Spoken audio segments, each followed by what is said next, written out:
Graças e paz, irmãos. Vamos dar continuidade mais uma vez ao nosso estudo,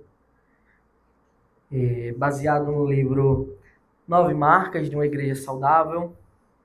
Agora, chegando à etapa final do capítulo 3 do livro, né, que é o Evangelho. Falta mais 6 capítulos só. Então vamos começar fazendo uma oração. Né? Esse é um capítulo, esse final ele é um tema que a gente já tratou outras vezes aqui, mas que ele é fundamental. Temos que ter isso na mente, né? O tempo todo. Saber disso para poder, para a nossa própria vida, obviamente, mas também para poder pregar o evangelho com fidelidade, socorrer as pessoas que encontram-se desesperadas, não é? Mas vamos começar orando. Senhor, nosso Deus, obrigado por esse estudo, obrigado por esse momento, por esse domingo, teu dia, Pai. E eu te peço que o Senhor nos ajude a compreender a tua palavra, a aprender mais das tuas escrituras, do que o Senhor revela para nós. Dá-nos entendimento, compreensão e sabedoria para que tudo que façamos seja para a honra, glória e louvor do teu santo nome. Em nome de Cristo, nos abençoa e, ó Deus, aplica a tua palavra em nosso coração verdadeiramente. Faz uma mudança no nosso ser, na nossa mente, constante para melhor, para a tua glória, para a honra e glória do teu santo nome. Em nome de Cristo, eu rogo ao Senhor essa bênção e com certeza de que o Senhor nos ouve, que está sempre disposto a fortalecer espiritualmente, abençoar todos aqueles que te buscam de verdade. Em nome de Cristo nós oramos e desde já agradecemos por tudo. Amém. Eu acredito que hoje não se faz necessário a gente fazer aquela recapitulação gigante não, né? Todos nós temos acompanhado há um bom tempo o nosso estudo, a menos que seja alguém chegando, né? Se for alguém chegando, a gente faz a recapitulação. Nós temos acompanhado há um tempo já, né, o estudo sobre as 9 marcas. Eu gostaria que os irmãos pudessem participar bastante hoje. Hoje é um tema interessante, ainda está no capítulo O Evangelho, então a gente, por um tempo, ainda hoje vamos fazer um pouquinho disso, mergulhamos no que não é o Evangelho, né? Os últimos estudos, a semana passada não tivemos, porque estávamos em Tucano, mas nos últimos estudos desse capítulo nós vimos o que são as boas novas, né? Como surge essa expressão, era uma linguagem militar, que significa uma notícia que chegava em algum lugar. A notícia não chega como hoje, né, que a gente abre o celular e a internet, a gente tem notícia do mundo inteiro, sem sair de casa, a gente acorda e já sabe o que aconteceu no mundo inteiro de madrugada. Naquele tempo, passado não era assim. As pessoas precisavam enviar cartas, as pessoas precisavam sair correndo de um lugar para o outro.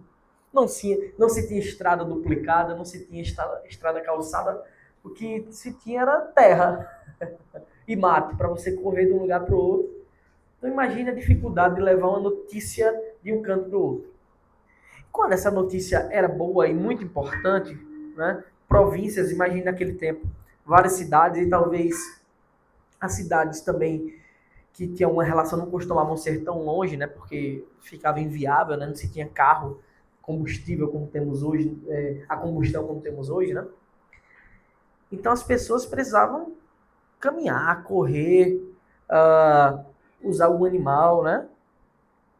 Cavalo, camelo, mula, o que acho que o cavalo era inclusive um dos menos mais frágeis, assim, não tem a mesma autonomia, não seria autonomia não, de um camelo não, mas resistência, né, ao deserto, a sede, a autonomia, né, a linguagem atual. Então, as pessoas precisavam fazer, e eu dei o exemplo aqui da batalha de Marathon, né, no qual venci a batalha e um homem chamado Fidípedes, ele precisou correr 40 quilômetros depois de ter lutado na guerra para dar a notícia. E ele só chega lá, né, grita vencemos e morre, né? Daí surge a prova da maratona, né, de 40 quilômetros, desde a época antiga das Olimpíadas, né, porque de fato foi o que aconteceu. Então, as boas novas eram usadas no contexto militar. Quando um pedaço daquela nação, da província, vencia uma guerra, as pessoas precisavam dessas notícias, boas novas, notícias boas. Né? Então, quando o Senhor Jesus vem, ele usa essa expressão, tá? E associa essa expressão, que tinha um contexto militar, à obra que ele está fazendo. Nós vimos, na verdade, que existem várias linguagens que o Senhor Jesus usa para o Evangelho. Né? O Evangelho tem linguagem militar, tem a linguagem de relacionamento, tem linguagens de diversas naturezas. Tá? Mas a militar ela é interessante porque dá a ideia de que algo está sendo conquistado. Né? O Senhor Jesus usou várias vezes a ideia de conquista, né? Em um momento quando ele está falando com os discípulos, né, sobre expulsar demônios, ele diz que quando vem um mais valente do que o outro, ele tira o antigo valente, despoja ele e toma de conta. Né? E é isso que o Senhor Jesus faz. Quando ele vem despojar as hostes espirituais, inimigas, ele vem vencer e conquistar o que é dele. Tá? Então, de fato, a linguagem militar ela se aplica muito bem. Agora, é interessante que a linguagem militar ela não surge no Novo Testamento. Porque desde o Antigo Testamento, nós conhecemos o nosso Deus por uma expressão. Nosso Deus é o Senhor dos Exércitos. Tá? Então, a linguagem militar ela está presente, mesmo no que nós conhecemos como o embrião do Evangelho, né? Que era o Antigo Testamento. Interessante isso, irmãos. Quando a gente fala de Evangelho, até Calvino escreve sobre isso. O Evangelho não é a Bíblia inteira. A Bíblia inteira não é o Evangelho. O Evangelho é o Senhor Jesus Cristo e a sua obra. O Antigo Testamento é a promessa do Evangelho. Interessante a gente saber disso, porque o Antigo Testamento, ele tipifica, né? Ele tem muitos tipos e sombras do que aconteceria no Novo Testamento, mas ainda não é o Evangelho. O Evangelho é quando o Senhor Jesus vem consumar tudo aquilo que Deus tinha prometido por meio dos profetas, dos salmos, por meio da lei. Então, Cristo é o Evangelho. A sua pessoa, a sua obra, ele é a encarnação das boas notícias, a boa nova, o Evangelho. É aquilo que ele fez por nós. Tá bem? Então, nós já vimos que o Evangelho não é a notícia de que tudo está bem. A gente falamos um pouco aqui sobre a depravação total. Na verdade, não está nada bem. As pessoas estão caídas, os homens estão corrompidos. Então, a notícia não é, olha, está tudo certo, Jesus já veio e agora é só ficar em paz e de boa. Não é sobre isso o Evangelho. Né? Infelizmente, isso tem sido pregado em alguns lugares, o que é muito triste. As boas novas não são apenas que Deus é amor, tá? Porque outras a gente associa, né? Se é boa, aí a gente pensa o que é bom para mim, né? Mas as boas novas não é boa no sentido de que você acha que é bom. É aquilo que Deus determinou que é as boas novas, que são as boas novas, né? Então não é apenas que Deus é amor, é também que Deus é justiça, que Ele é santo, que Ele é perfeito, que Ele julgará o mundo, que o mundo está em trevas, mas que Ele veio redimir todo aquele que crê. Então, as boas novas não é apenas um recorte vazio daquilo que é agradável para mim. Tá? E o recorte, quando eu digo assim, recorte vazio, não é porque Deus ser amor é vazio não, viu, irmãos? É porque se torna vazio quando a pessoa tira um pedaço do evangelho e rasga o resto, joga fora. Tá?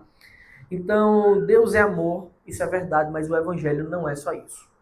O evangelho não é que está tudo bem conosco, o evangelho não é apenas que Deus é amor também, tá bom? E as boas novas também não são apenas que Jesus quer ser o meu amigo. Jesus quer ser o nosso amigo, mas não é só isso. É muito mais profundo, é muito mais incrível que isso. Então, hoje, ah,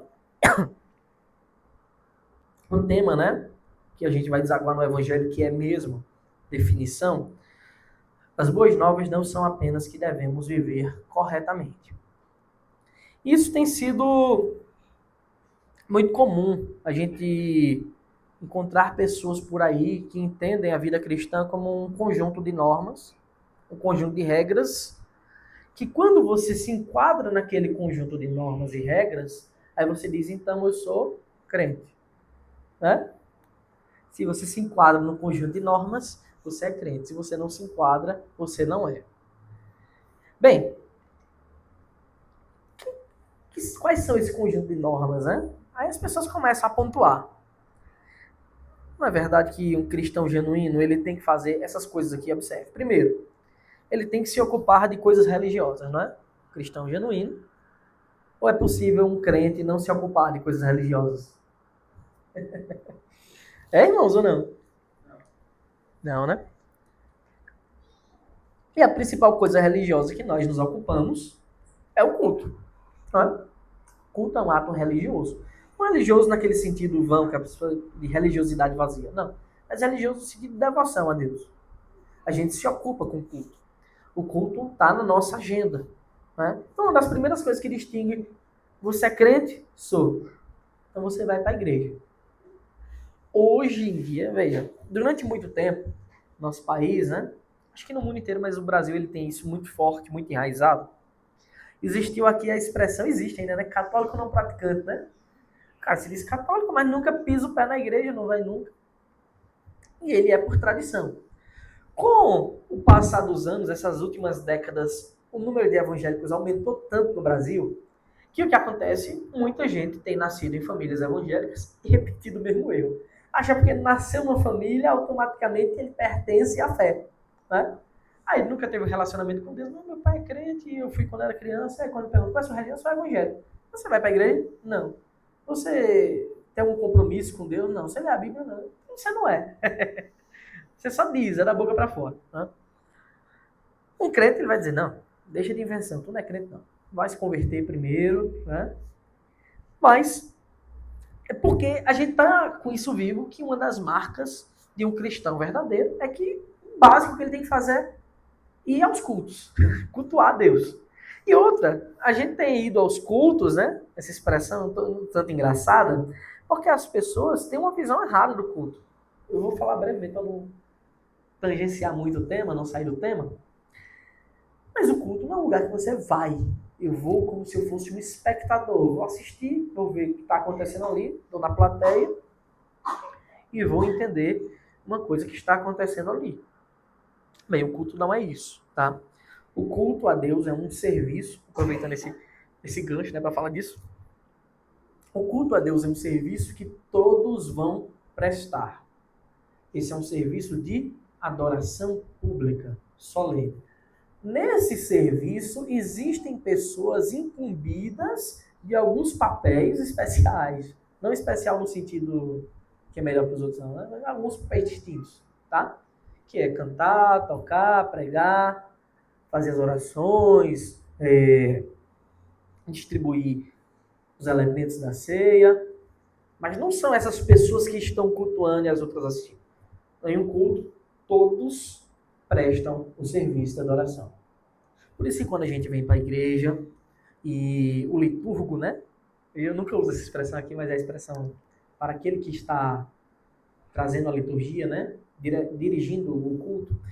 Quando o liturgo diz assim, olha, vamos abrir a Bíblia no Salmo 30, a gente vai ler, eu vou ler os versículos ímpares dos irmãos dos padres. Aí tem gente que abre e fica assim.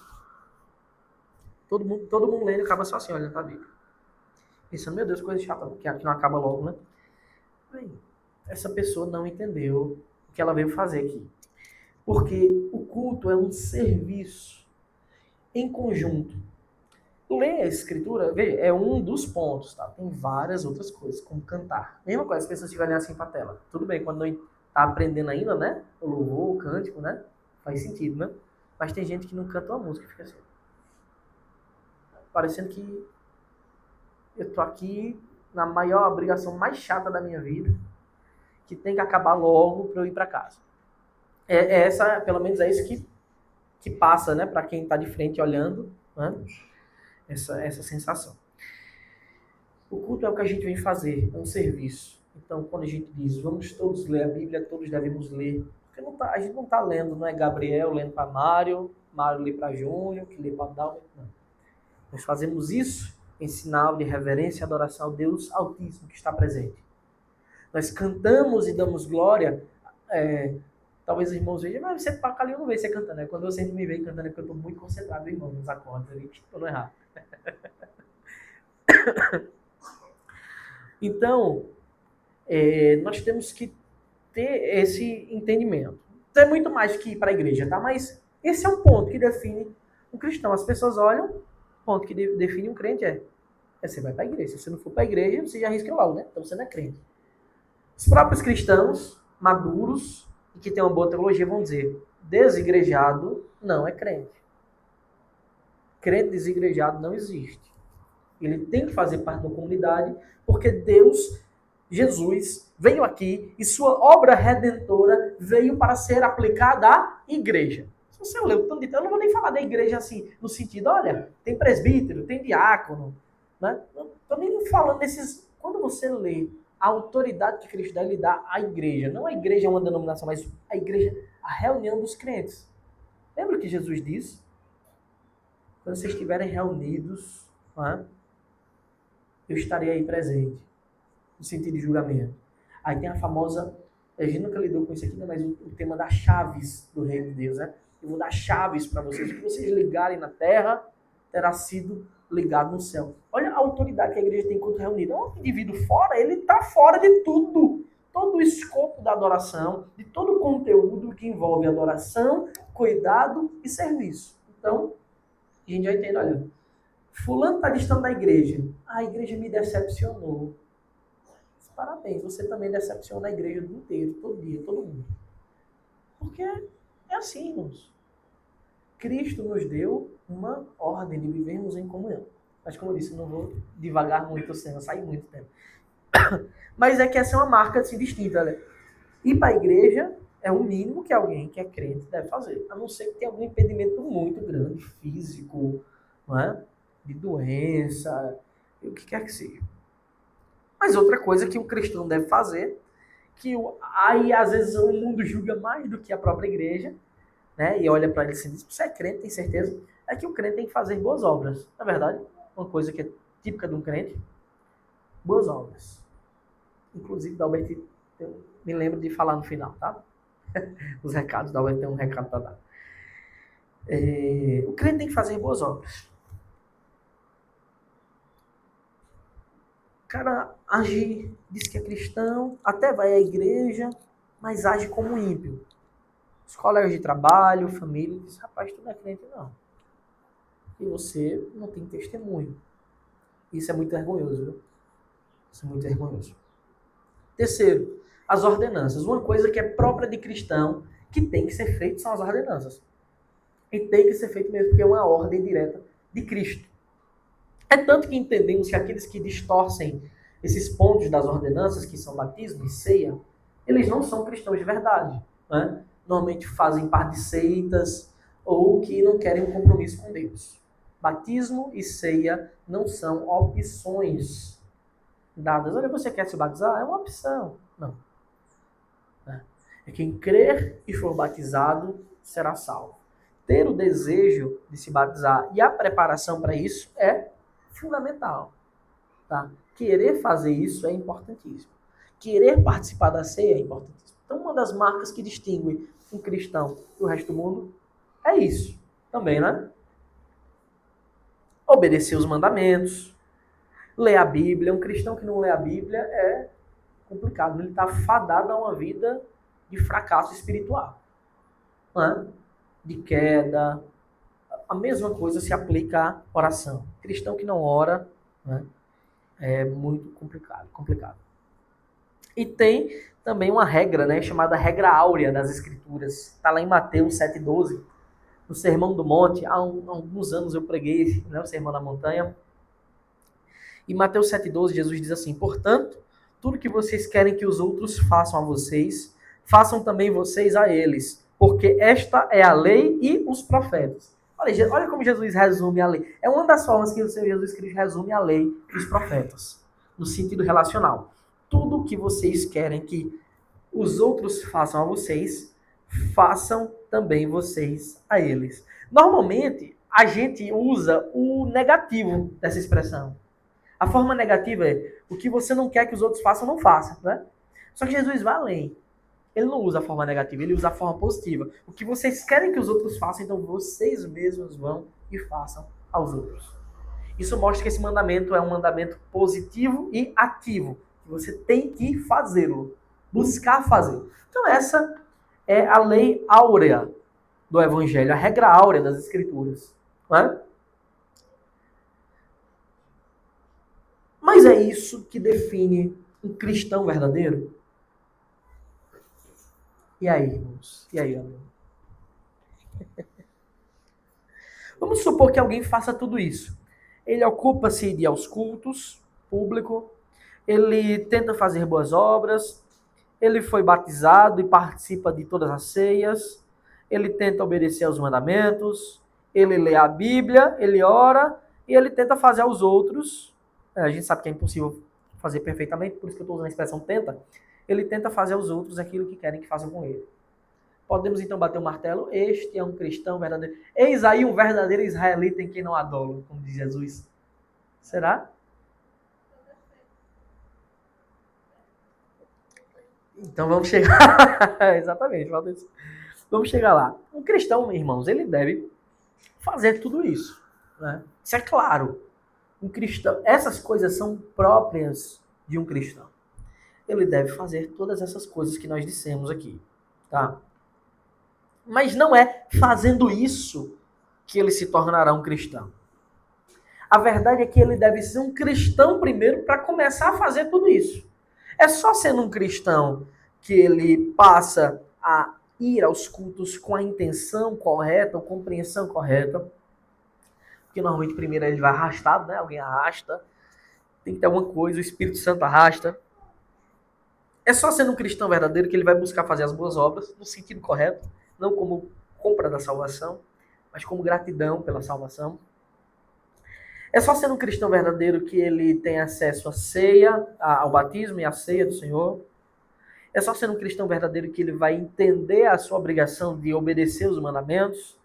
É sendo um cristão verdadeiro que ele vai entender que ele precisa com toda diligência ler as Escrituras para aprender e refletir sobre aquilo que Deus se revela. É só sendo um cristão verdadeiro que ele vai, de fato, orar ao Senhor, buscar o Senhor em oração e nutrir esse relacionamento. E é só sendo um cristão verdadeiro que ele vai obedecer, querer e tentar fazê-lo verdadeiramente. A lei áurea das Escrituras, né? Ele vai fazer isso com a intenção pela qual Cristo ensina. Porque esta é a lei e os profetas. Esse entendimento equivocado de que um cristão ele é aquele que tem um bingo, estou olhando aqui para os quadradinhos, né? Ele começa a marcar, isso aqui eu faço, aqui eu faço, aqui eu faço, eu faço, eu faço, eu faço. Quando eu marquei todo o bingo, então eu sou um cristão. Esse entendimento equivocado, ele leva a muitos problemas, até com cristãos verdadeiros. Às vezes a pessoa é um crente verdadeiro, só que justamente por não fazer parte de um ambiente saudável, em que a pessoa não foi instruída verdadeiramente sobre o que é o Evangelho, sobre como o Evangelho de Cristo é gracioso, sobre como ele se relaciona conosco de um modo tão sublime, perfeito, que acontece, irmãos, acontece algumas dificuldades na vida espiritual da pessoa. Já aconteceu mais de uma vez comigo, mas um é especial de uma pessoa que ela aconteceu com Lutero também, né? Ela se viu, sim, eu acho que ela pensou, um conjunto de regras é muito grande. Eu tenho fé em Deus, mas eu tenho a sensação de que eu não sou salvo. Essa pessoa falou comigo no estudo, tem muito tempo já isso. No estudo, falou comigo e chorosa assim, né? explicar, não é? O que era o evangelho de verdade. Ela já era um crente de verdade, já era uma crente de verdade, era uma... Só que tinha essa sensação porque nunca tinha sido lhe ensinado o que era o evangelho. Isso é muito triste, porque essa pessoa fazia parte de uma igreja séria, né? Ou faz ainda, não sei. Nunca tinha sido ensinado o que era o evangelho. E claro, existem outros motivos pelos quais a gente às vezes se pega tendo esses pensamentos. Meu Deus, será que eu sou verdadeiramente salvo? E normalmente é porque a nossa mente tende a sempre projetar méritos, né? Projetar méritos. A gente nunca vai merecer, então não deixe sua mente lhe pregar essa peça de que se você não merecer, então você não vai ser salvo. Porque você nunca vai merecer. Fique claro. Mas essa pessoa ela estava angustiada porque eu acho que na mente dela tinha muitas casinhas ainda para marcar, né, do bingo do que é ser crente. E não tinha, na cabeça dela não conseguia marcar todas. E não tem como marcar todas, né? Não tem como a gente ser perfeito, infelizmente. E essa pessoa entrou em desespero, eu fui explicar, e depois ela chorou de alegria. Obrigado, e me abraçou. Porque o evangelho, ele não é sobre isso. Claro, nós devemos nos modelar a Cristo. Nós devemos ser conformados a Cristo. Isso aqui é o evangelho faz. Mas esse é um efeito que vai sendo produzido progressivamente na vida do crente. Claro, existem coisas que acontecem imediato na conversão, mas outras coisas são produzidas ao longo da vida cristã. Só que eu queria ler um relato parecido, né, de tudo isso. Está lá em Marcos 10, queria que os irmãos abrissem, do versículo 17 ao 22. Eu preguei esse texto há pouquíssimo tempo. Por isso que eu não usei o de Lucas, eu vou usar o relato de Marcos. Mas é a mesma coisa. De 17 a 22. É o texto do jovem rico.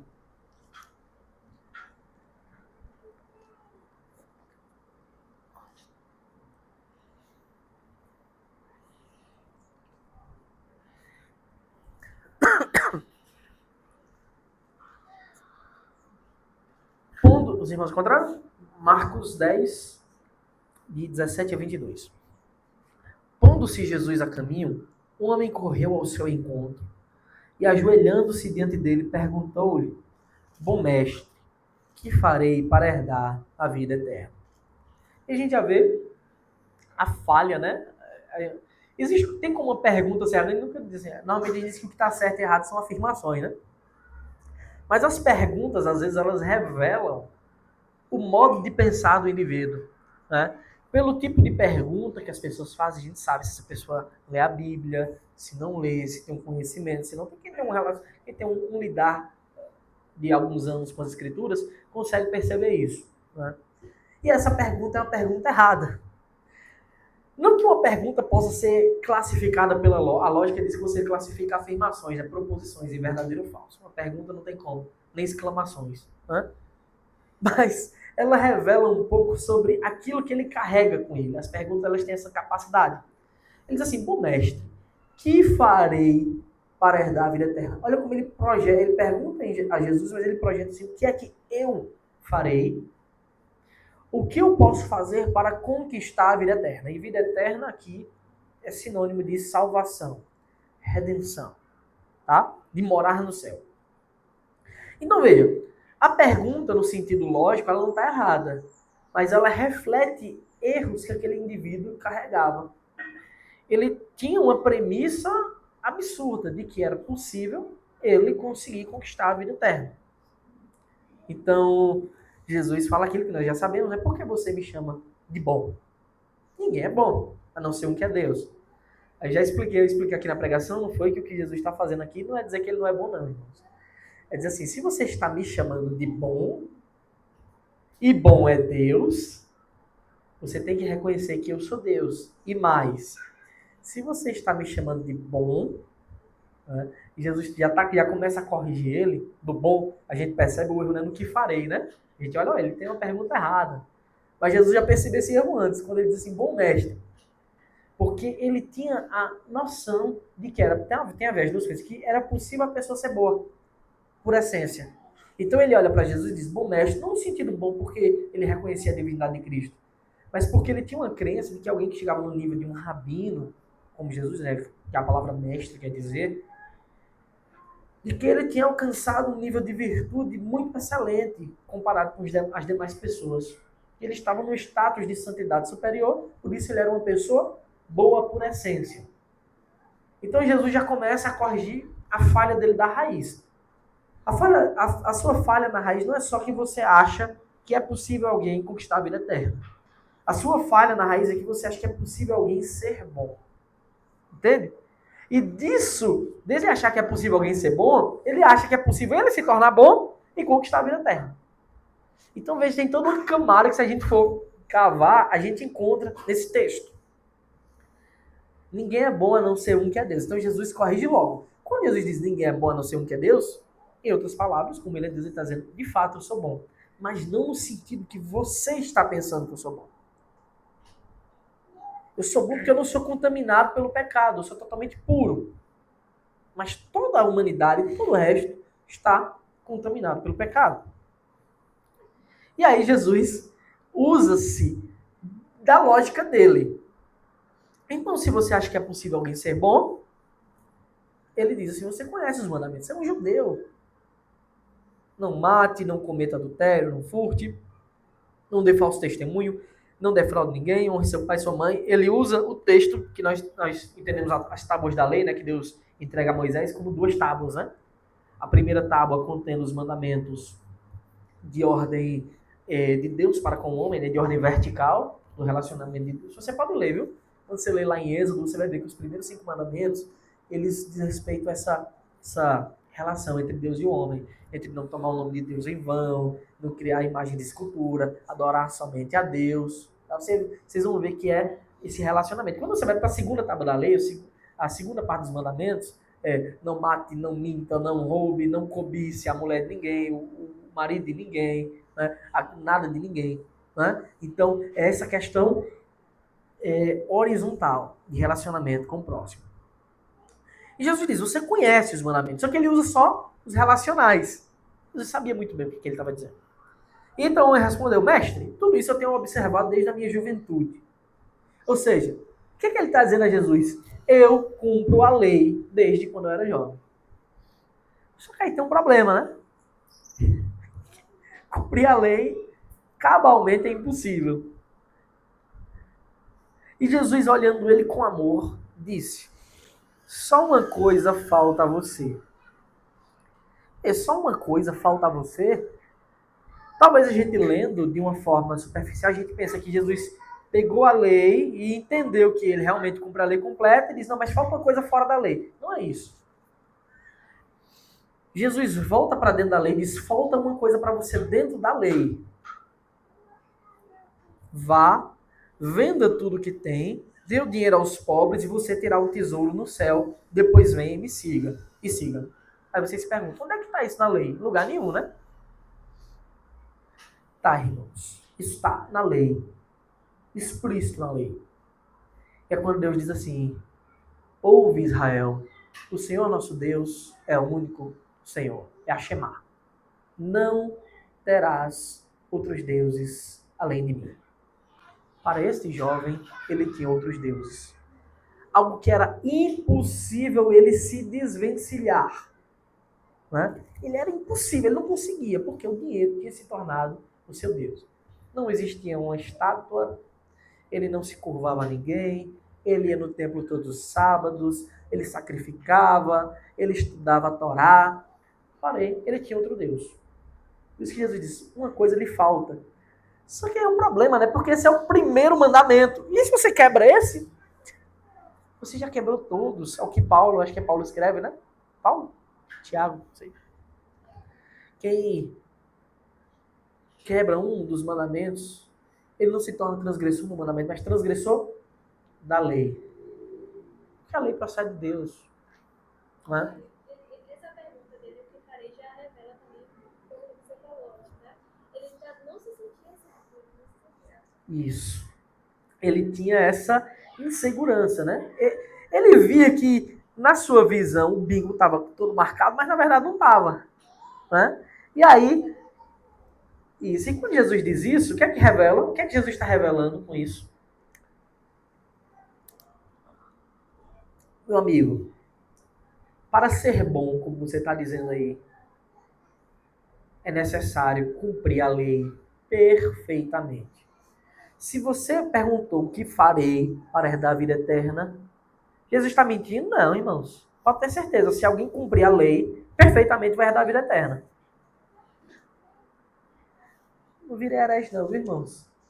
A questão é que é impossível isto acontecer. Faça isso e viverá. É assim que está escrito. Só que é impossível. O pecado tornou isto impossível. A queda tornou isso impossível. Existe foi um mandamento que Deus deu a Adão. Enquanto você for fiel e obediente, você vai ter acesso à árvore da vida e você vai viver para sempre. Porém, dessa árvore você não pode comer, e no dia que dela comeres, certamente morrerás. Ele comeu. O que aconteceu? E se ele não tivesse comido? Estava vivo até hoje. É bem simples, entendeu? Então, irmãos, ele tinha essa fraqueza. Ele tinha outro Deus, ele só não reconhecia como outro Deus. Jesus está dizendo, se você cumprir a lei perfeitamente, você pode viver. Você pode herdar a vida eterna.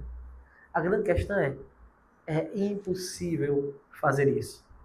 Jesus disse, se você fizer, você vai herdar a vida eterna. Jesus não está dizendo que é possível isso acontecer, mas que se ele fizer, ele herdar a vida eterna. De modo que só foi possível cumprir a lei para um único indivíduo que pisou nessa terra. E ele se chama Cristo. Ele é, de fato, bom. E ele é Deus. Não outro bom, a não ser um que é Deus. E ele podia e pode e cumpriu a lei plenamente.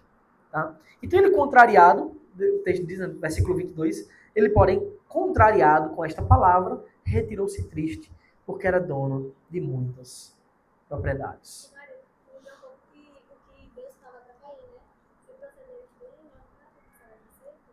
Exatamente. Dominá-lo. Exatamente. É exatamente isso mesmo. E aqui a gente vê o seguinte na vida desse jovem, né? Ele aparentemente cumpria aquela lista que a gente começou a ler no começo, né? Que algumas pessoas acham que define o cristão. Ele ocupava-se das coisas religiosas. Bingo, marca. Ele buscava fazer as boas obras? Sim, aparentemente sim, né? Ele disse que fazia, pelo menos o que o texto nos diz, né? Na superficialidade do texto é o que isso aparenta.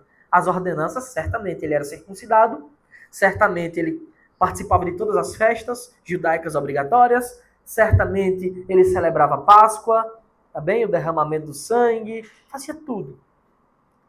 Obedecia os mandamentos, ele declarou que obedecia. Ler as escrituras, certamente ele era um estudioso, uma vez que ele vem com essas perguntas. Orar, certamente ele buscava a Deus.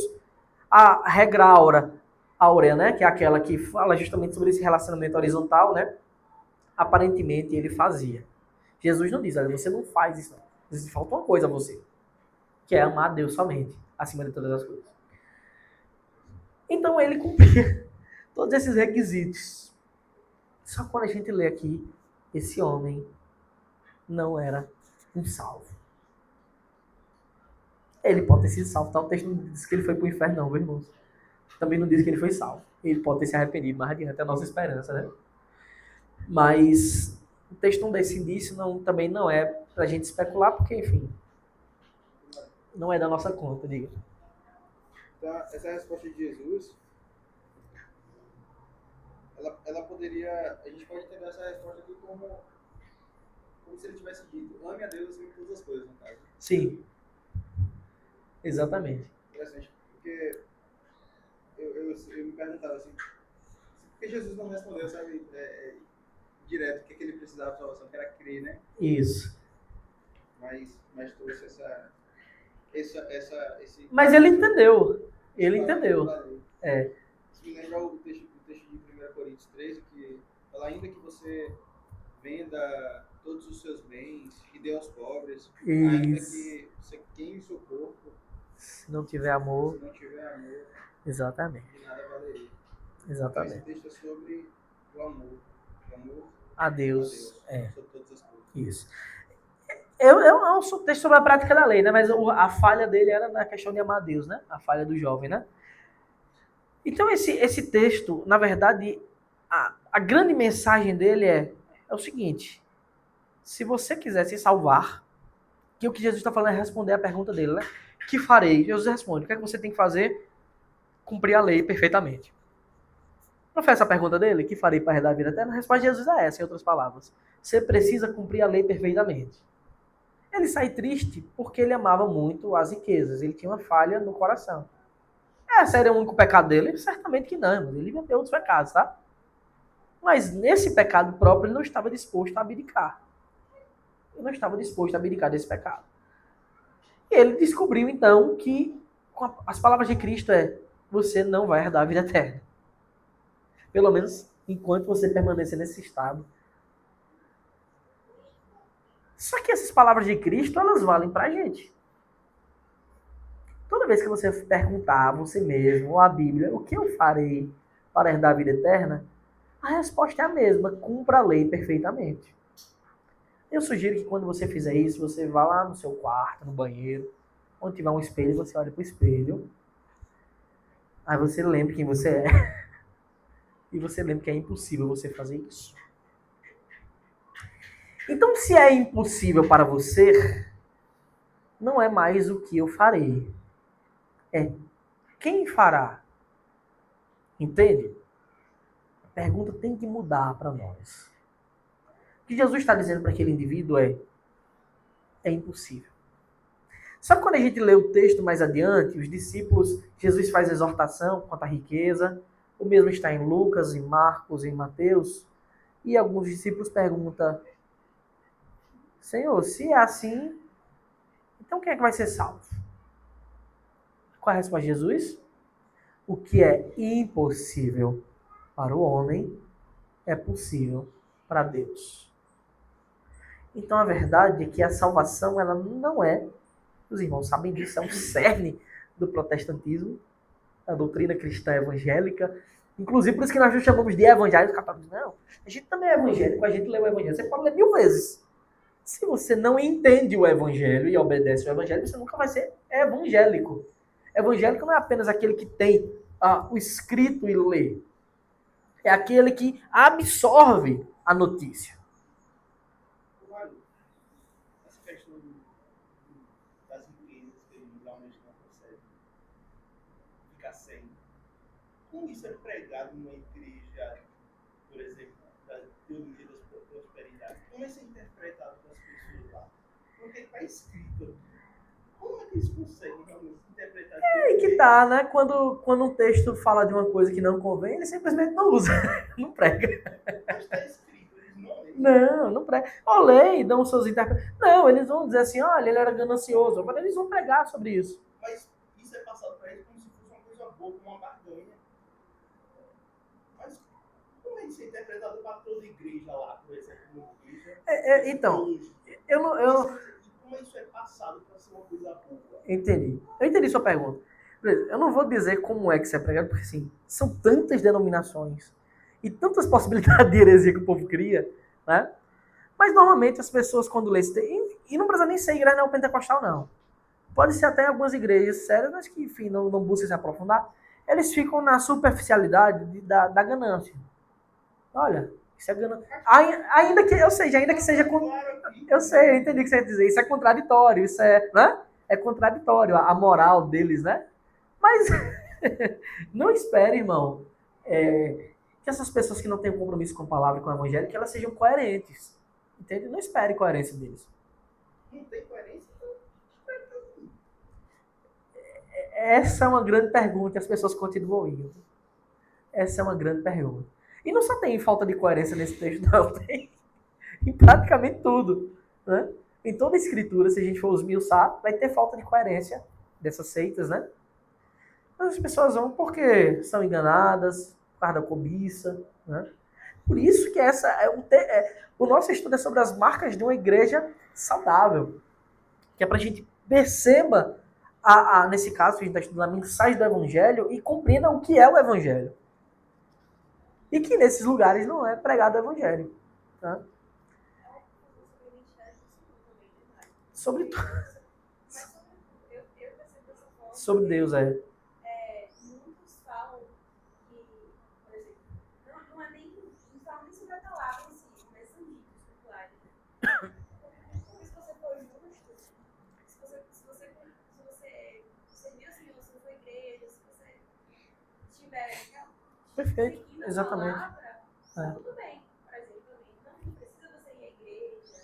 É. Se você tiver fé, seguir a Deus, certo? Exatamente. Muita gente vem com esse papinho, né? Então, a teologia da prosperidade, eles usam a favor dele justamente com esse mesmo intuito, né? De dizer que é uma correspondência, talvez, né, do Senhor, que é como se fosse uma consequência justa diante do que nós, seres humanos, estamos fazendo, né? Pelo bem.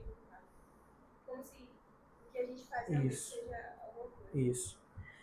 Agora eu vou além um pouquinho na fala de Dalbert. É porque assim, ó, pra gente que é evangélico, a gente se espanta muito, né, com aqueles que deturpam o meio evangélico, né? Que vão levar o nome de evangélico, mas a gente sabe que não são, porque também não vivem o evangelho. Porque o evangelho é isso aqui, né?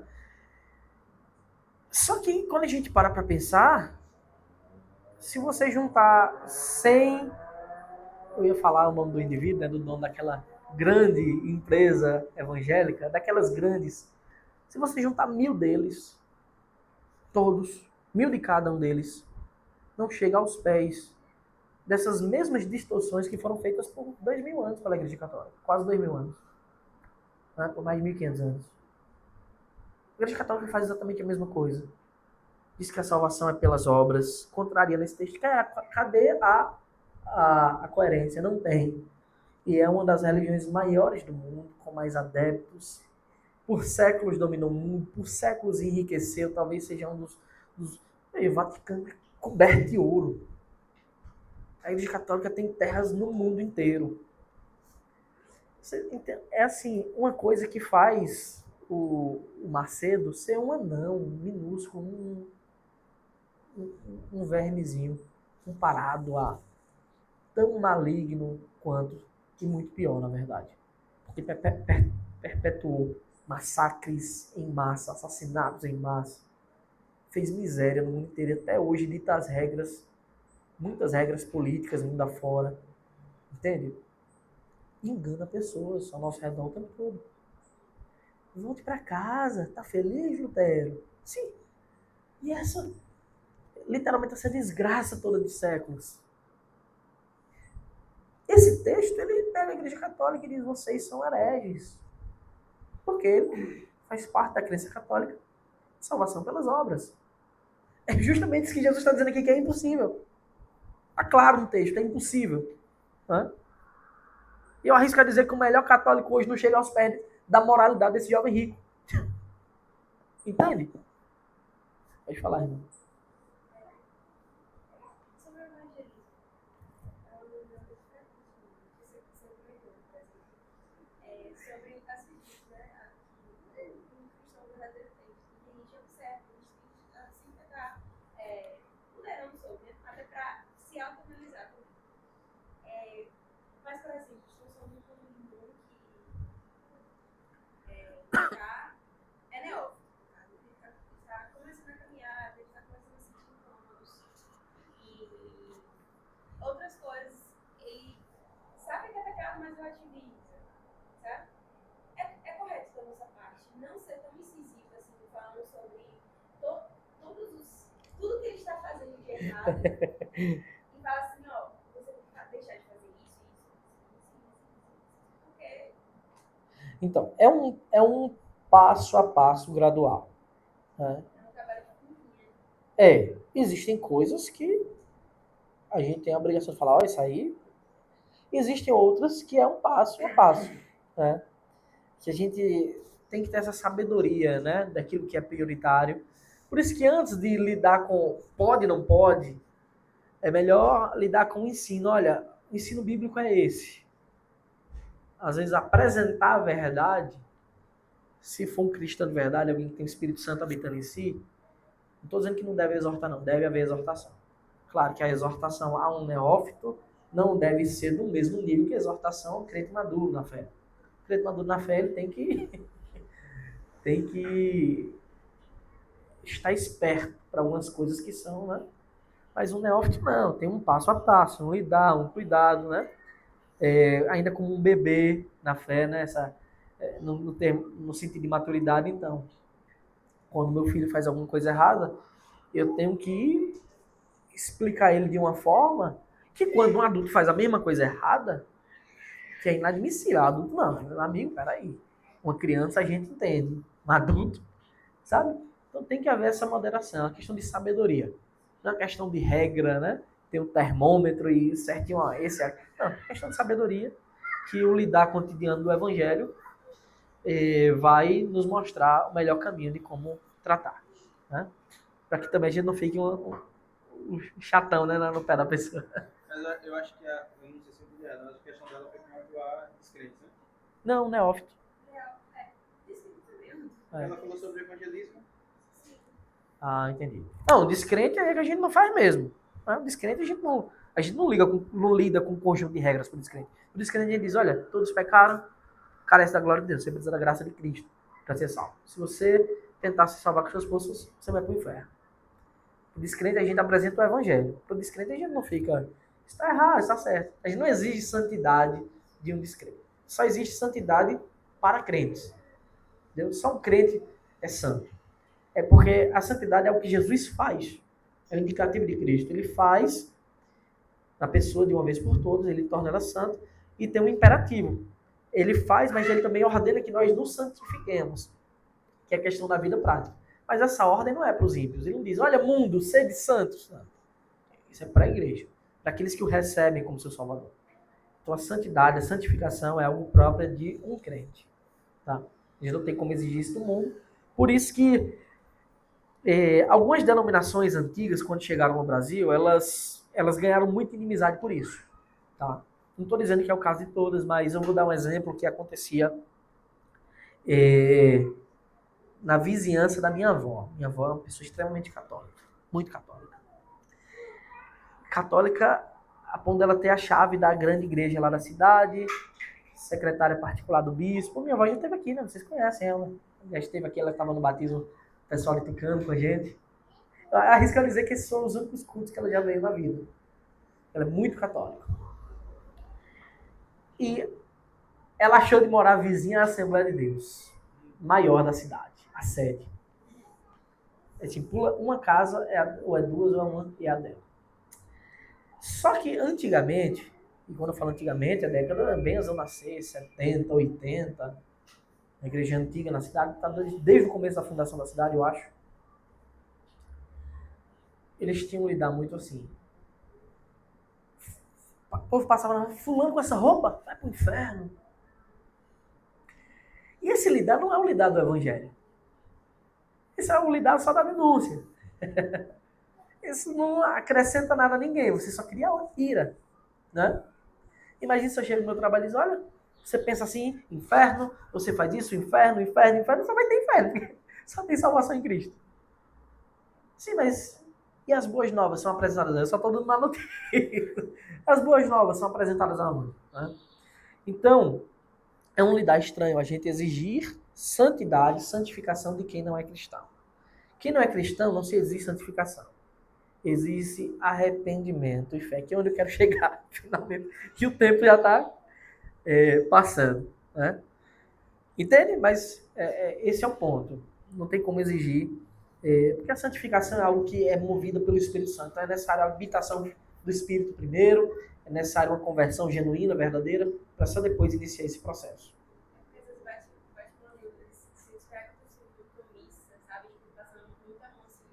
Não, o que você tem que deixar claro é que se algumas práticas estão diante de você e são erradas, que você não concorda, que você não compactua. Por que você não? Eu sou crente, isso aí, entendeu? Existem coisas que vão me afetar diretamente, existem coisas, né, que não vão me afetar. Então, por exemplo, coisa muito comum dos nossos dias, né, homossexualidade. Eu tenho colegas, pessoas que eu conheço homossexuais, que têm parceiros, né, do mesmo sexo. Qual a minha intenção de chegar para a pessoa e dizer isso aí que você está fazendo errado? Não. Não faz sentido. Isso é extremamente inconveniente.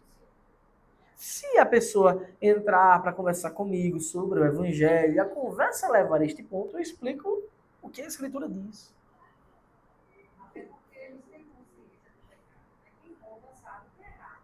Ah. Quem pratica qualquer erro sabe que é errado. Sim, que está contrário à natureza, exatamente. Então, pode falar.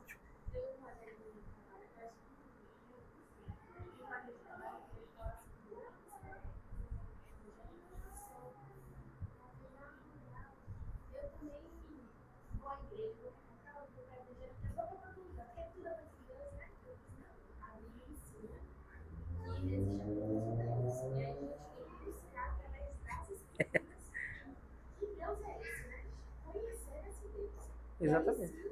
Buscar, porque a gente tem que buscar realmente Deus. Mas é o Deus verdadeiro que ele se encontra na palavra, porque a palavra de Deus é a verdade. Aí ele falou assim: mas minha mãe até evangélica da Assembleia. Mas é isso, então. Se a pessoa vem perguntar, é você? Assim, eu cheguei assim, né? E acompanhando. Mas como ele veio perguntar, gente, comigo. É um gancho, né? Exatamente, perfeito. Inclusive, depois que a gente terminou assim, disse, poxa, eu vou ter convidado para ir pra igreja. Eita, menina!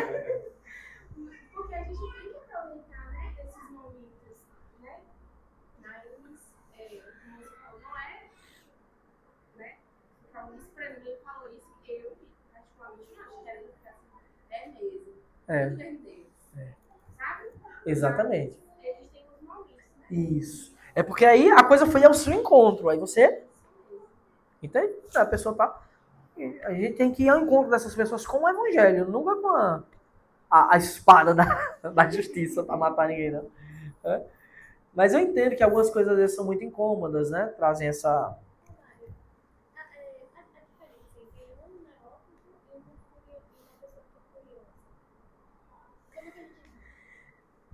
É, a,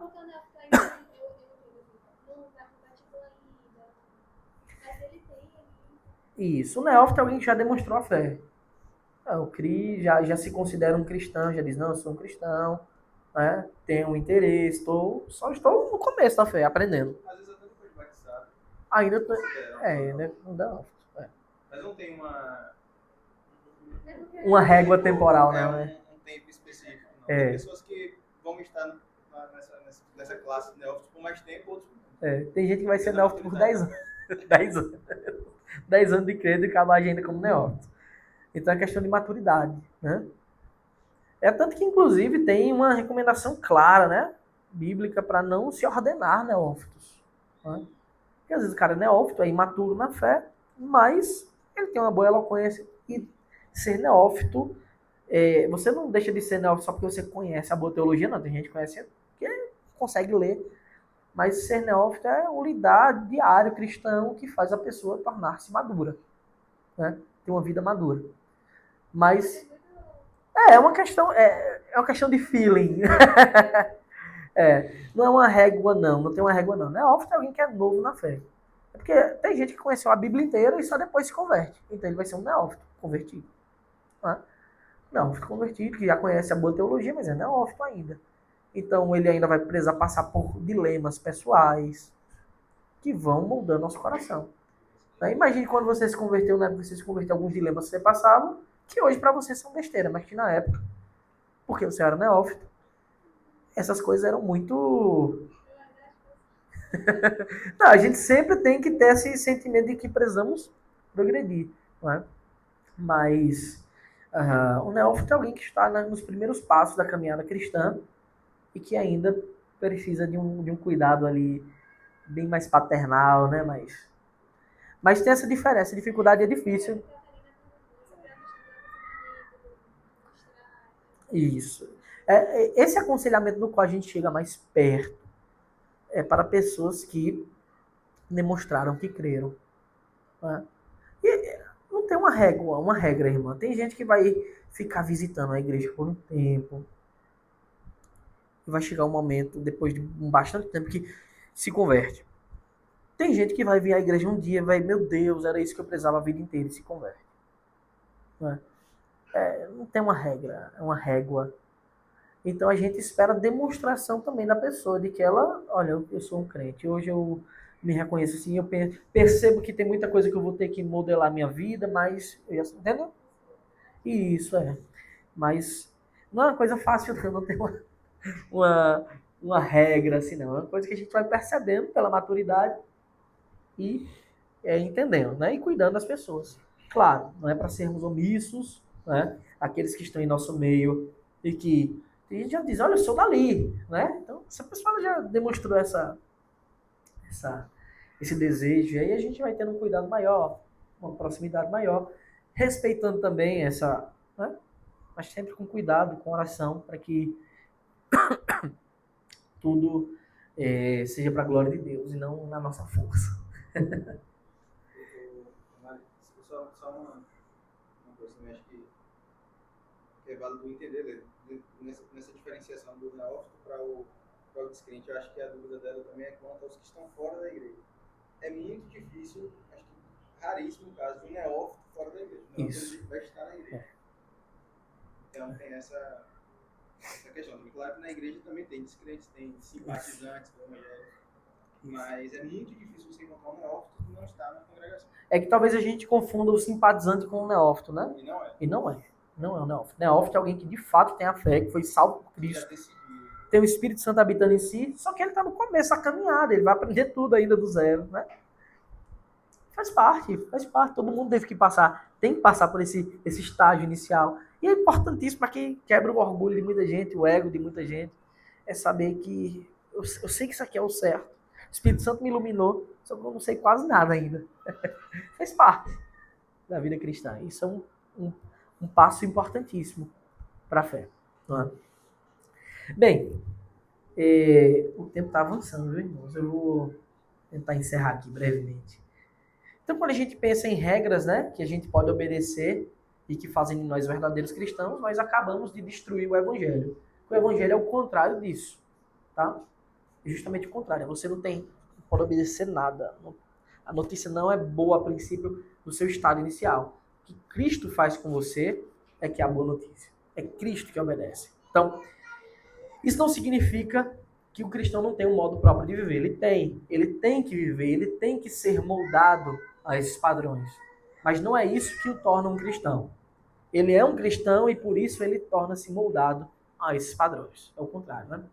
Então, o que nos constitui cristãos verdadeiramente é a graça de Deus. A obra de Cristo salvífica, a boa notícia e não as nossas obras. E o evangelho é justamente isso, né? As boas novas para aqueles que percebem que estão muito aquém das exigências divinas. Deus exige a perfeição, a gente não pode entregar a perfeição. Então, quem pode entregar a perfeição a Deus? Quem, irmãos? A resposta é essa. Eu esperei que alguém ia dizer assim, ninguém. Ninguém, né? Não. Tem aquele que pode entregar a perfeição a Deus, que é o nosso Senhor Jesus Cristo. Ele entregou a perfeição, tá? Essa é a beleza das boas novas. É que o que é impossível para os homens é possível para Deus. Como é impossível para nós entregar a perfeição, Cristo fez em nosso lugar. Então isso que nós chamamos de a vida vicária de Cristo. Vicária substitutiva. Não foi apenas o sacrifício de Cristo que foi substitutivo. Não foi só apenas que Jesus pagou a pena em nosso lugar. Isso foi o auge, né? O clímax. Jesus pagou a pena na cruz. Mas não foi só isso. É que ele também pagou a nossa vida inteira. Ele viveu uma vida inteira que eu desperdicei. Então não foi só o fim que ele pagou, ele paga tudo. A gente desperdiçou a vida e ao invés de receber a condenação, a gente recebe salvação. Por quê? Porque Cristo viveu a vida que a gente não viveu e pagou a nossa pena. Ele fez tudo. Por isso ele não só recebe a punição dos nossos pecados, como ele também imputa em nós a sua justiça. A sua justiça é imputada em nós pela fé, tá? Então as marcas que nos distinguem como verdadeiros cristãos não são atos externos que fazemos. Nós devemos fazer, mas não é isso que nos distingue como cristãos, tá? Mas é o que Cristo fez. Agora, quais são as marcas que evidenciam alguém que em um momento é cristão e que no outro, que não é cristão e no outro é? Aí sim, essas marcas são duas, que são arrependimento e fé. Tá? Paulo cita essas coisas em conjunto no Evangelho, ou como sendo essenciais ao Evangelho. Lá em Atos 20, 17 a 21, Paulo diz assim, quer dizer, Lucas escreve, né? De Mileto, Paulo enviou uma mensagem a Éfeso, escreveu uma carta para Éfeso, pedindo aos presbíteros da igreja que se encontrassem com ele. Ele fez um chamado. E quando chegaram, Paulo lhes disse, vocês sabem como me conduzi entre vocês em todo o tempo, desde o primeiro dia em que entrei na província da Ásia. Então Paulo começa a lembrar o trabalho dele. Servindo o Senhor com toda humildade, com lágrimas e com as provações que me sobrevieram pelas ciladas dos judeus. Vocês sabem que jamais deixei de anunciar o que fosse proveitoso de ensinar, o que fosse proveitoso e de ensinar isso a vocês publicamente e também de casa em casa. Então Paulo fala, como foi que eu procedi? O que foi que eu fiz? Como eu me comportei entre vocês? Aí ele diz, versículo 21, testemunhando tanto a judeus como a gregos o arrependimento para com Deus e a fé em nosso Senhor Jesus Cristo. Então, quando Paulo vai falar o que foi que eu fiz quando eu estive entre vocês, ele não começa a dizer, eu ensinei a regra da vida, eu disse que era importante, não. Ele não sai dizendo uma lista de coisas. Ele diz duas coisas que ele ensinou e que ele fez quando esteve entre eles, entre os judeus, com os gentios, com quem quer que seja. Arrependimento para com Deus e fé no Senhor Jesus Cristo. São duas coisas. Essas duas coisas distinguem um verdadeiro cristão. A recepção do evangelho não é ir na frente da igreja e dizer, eu aceito. A recepção do evangelho é por meio de arrependimento e fé. E quando a gente lê as escrituras, a gente descobre que isso é dom de Deus. Esse é o chamado de Jesus, lá em Marcos 1, 14, 15. Depois de João ter sido preso, João Batista, né? Jesus foi para a Galileia, pregando o evangelho de Deus. Ele dizia, o tempo está cumprido, o reino de Deus está próximo, arrependam-se e creiam no evangelho. Observe o que é que Jesus prega. Arrependimento e crer. Crer é fé. Tá? A mesma coisa, arrependimento e fé. É isso que define o verdadeiro cristão. E quando alguém se arrepende e crê, aí as outras coisas vêm por consequência. Toda aquela tabela que a gente vai sendo moldado durante a vida cristã. Mas a essência do evangelho é resumida nessas duas coisas. Arrependimento e fé. Mark Dever, né, o autor do livro, diz que são duas faces da mesma moeda. Não tem como se arrepender sem ter fé, não tem como ter fé verdadeira sem isso gerar arrependimento. São faces da mesma moeda. Quem se arrepende tem fé e quem tem fé se arrepende. O que é necessário para se arrepender e crer? É necessário a obra de Cristo. É necessário o Espírito Santo agir em nosso coração soberanamente e iluminar, tirar as escamas, nos tirar das trevas e nos transportar para o reino do seu Filho amado, para a luz. É necessária a obra de Cristo soberana e redentiva. Tá bem? Mark, ele cita um autor que eu gosto muito, que é o J.C. Ryle, né, um anglicano, por sinal. Ele diz assim, nestes dias, o Ryle, né, falando sobre isso, sobre arrependimento e fé. Nestes dias, há um tipo mundano de cristianismo bastante comum que muitos têm. E pensam que o têm em abundância. Um cristianismo barato, que não ofende ninguém e não exige qualquer sacrifício. Que não custa nem vale nada.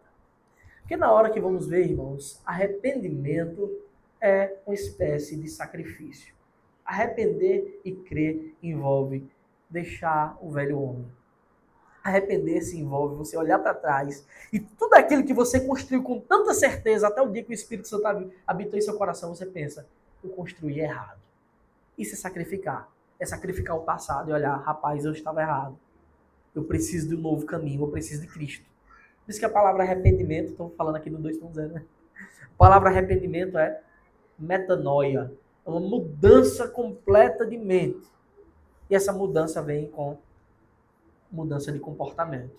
Palavra que é usada também lá em Romanos 12, né? Aquele texto famoso. Mudança profunda de mente.